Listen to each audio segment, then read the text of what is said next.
The book of Job, chapter 14. Man who is born of woman is a few days full of trouble. He comes forth like a flower and fades away. He flees like a shadow and does not continue. And do you open your eyes on such a one and bring me to judgment with yourself? Who can bring a clean thing out of an unclean? No one. Since his days are determined, the number of his months is with you. You have appointed his limits so that he cannot pass. Look away from him, that he may rest, till like a hired man he finishes his day.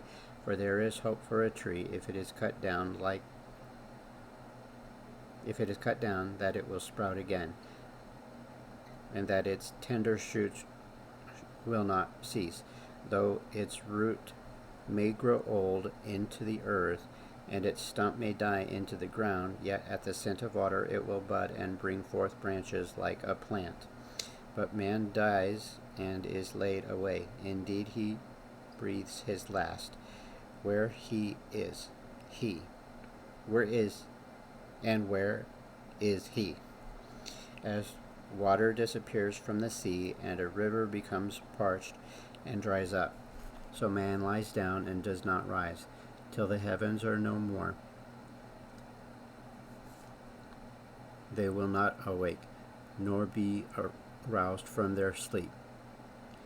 Oh, that you would hide me in the grave, that you would conceal me until your wrath is past, that you would appoint me a set time and remember me. If a man dies, shall he live again? All the days of my hard service I will wait, till my change comes. You shall call, and I will answer you. You shall desire the work of your hands, for now you number my steps, but do not watch over my sin. My transgression is sealed up in a bag, and you cover my iniquity. But as a mountain falls and crumbles away, and as a rock is moved from its place, as water wears away stones, and a torrents wash away the soil of the earth, so you destroy the hope of man. You prevail forever against him, and he passes on. You change his countenance and send him away. The sons come to honor, and he does not know it. They are brought low, and he does not perceive it. But his flesh will be in pain over it, and his soul will mourn over it. The book of Job, chapter 15. Then Eliphaz the Temanite answered and said, Should a wise man answer with empty knowledge, and fill himself with the east of wind? Should he reason with unprofitable talk, or by speeches with which he can do no good? Yes, you cast off fear, and restrain prayer before God, for your iniquity teaches your mouth, and you choose the tongue of your crafty. Your own mouth condemns you, and not I. Yes, your own lips testify against you. Are you the first man who was born, or were you made before the hills? Have you heard the counsel of God? Do you limit wisdom to yourself? What do you know that we do not know? What do you understand that is not in us? Both the gray-haired and the aged are among us, much older, much younger, much older than your father. Are consolations of God too small for you, and the words spoken gently with you? Why does your heart carry you away, and what do your eyes wink at, that you turn your spirit against God? Let such words go out of your mouth. What is man that he could be pure, and he who is born of a woman that he could be righteous?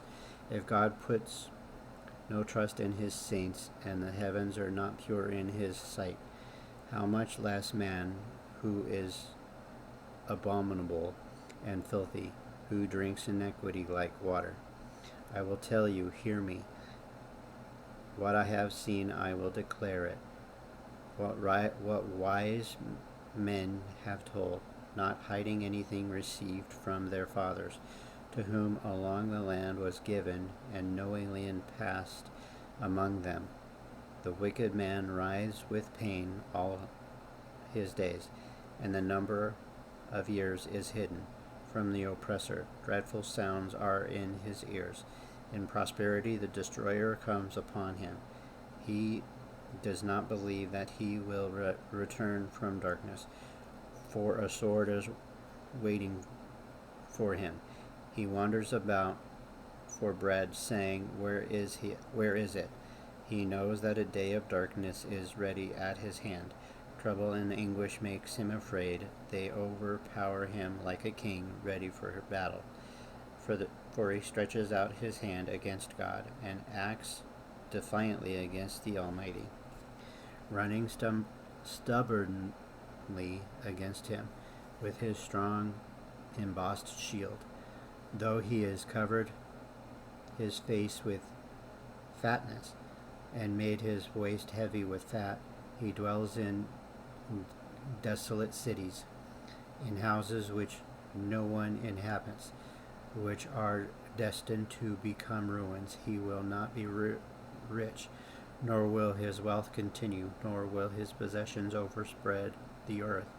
He will not depart from darkness. The flame will dry out his branches, and by the breath of his mouth he will go away.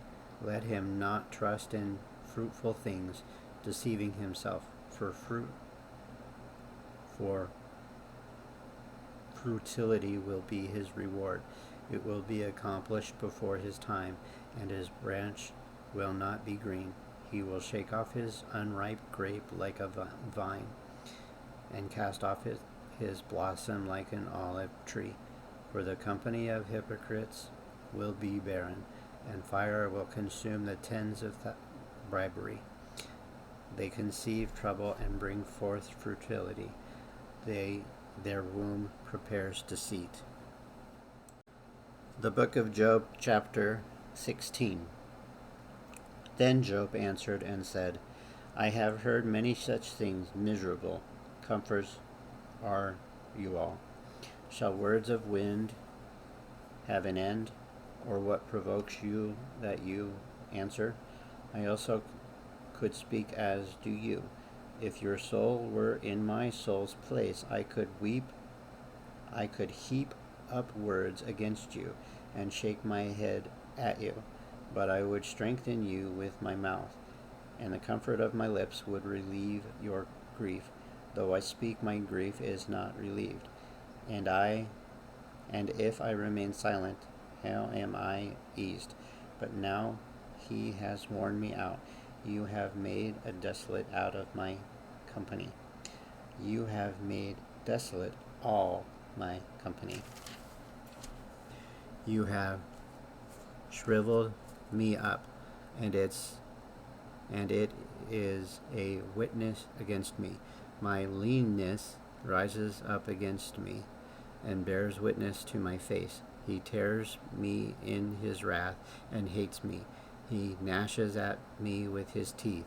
My adversary sharpens his gaze on me. They gape at me with their mouth. They strike me reproachfully at the cheek. They gather together against me. God has delivered me on the ungodly, and turned me over to the hands of the wicked. I was at ease, but he has shattered me. He also taken me by my neck and shaken me in pieces. He has set me up for his target. His archers surround me. He pierces my heart and does not pity. He pours out my gall onto the ground. He breaks me up with wound upon wound. He runs at me like a warrior. I have sewn sackcloth over my skin. and laid my head into the dust. My face is flushed from weeping, and on my eyelids is shadow of death. Although no violence is in my hands, and my prayer is pure. O earth, do not cover my blood, and let my cry have no resting place. Surely even now my witness is in heaven. Now my evidence is on high. My friends scorn me. My eyes pour out to God. Oh, that one might plead for a man with God, as a man pleads for his neighbor. For when a few years are finished, I shall go the way of no return.